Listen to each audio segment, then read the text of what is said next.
Hi there. For this tutorial, we're going to take a look at how to create follow-up messages. So when you send your first message to a potential customer and they respond to it, this is a follow-up that will come back to them. So let's go ahead and take a look at our messages and click on follow-up. Now, as you can see at the top, you can actually drag and drop your follow-up messages to change what order people will be getting them. So let's say we want to make a new HTML message to add to the list next. And again, we're on Web Tutorial 1. Let's say this is my first email that says thank you for subscribing.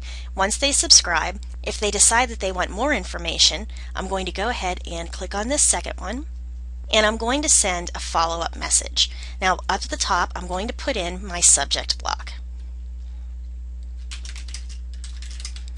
And once I type that in, I'm going to scroll down and look at my templates again.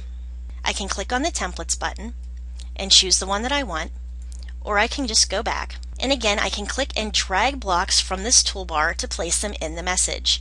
So once you have everything in your follow-up message that you want to say, then you can go down and do a test and preview. So let's just use the sample that's in there right now. And let's say I want to put a coupon on there. I can go in and click and change this to whatever I want it to be, change 15% off.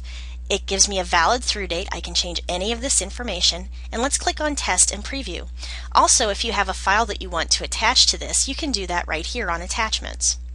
And over here on the left, you can see that plain text is being auto-generated, meaning that if a person has their email settings so they can't get HTML, then they're going to get a plain text version of your email instead. So let's click Test and Preview, and this is what it's going to look like so far. And I'm going to go to Continue, and then it's going to ask me how many days after the previous message you want this one sent. Let's say that I want this sent 14 days later. And remember, you don't want to be sending these every single day or you're going to turn your customers off. Or you can choose down here to send the window only on certain days and times. Underneath, you can choose whether you want to click track or whether you don't want to. I always like to go ahead and check it because I want to see how many people are actually clicking through my email. And click Save and Exit.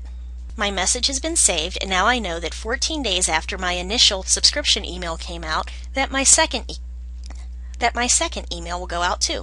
And if you want yet another one, you can click New HTML Message. But for the moment, you can actually just go in and use the 4 setups. So that's how you can create follow-up messages for your email. Again, this keeps you from having to keep track of when you've sent an email to which person. And this gets really helpful when you have, say, hundreds or even thousands of different subscribers. You are not the one that has to you aren't the one who has to pay attention to it. Aweber does it all for you.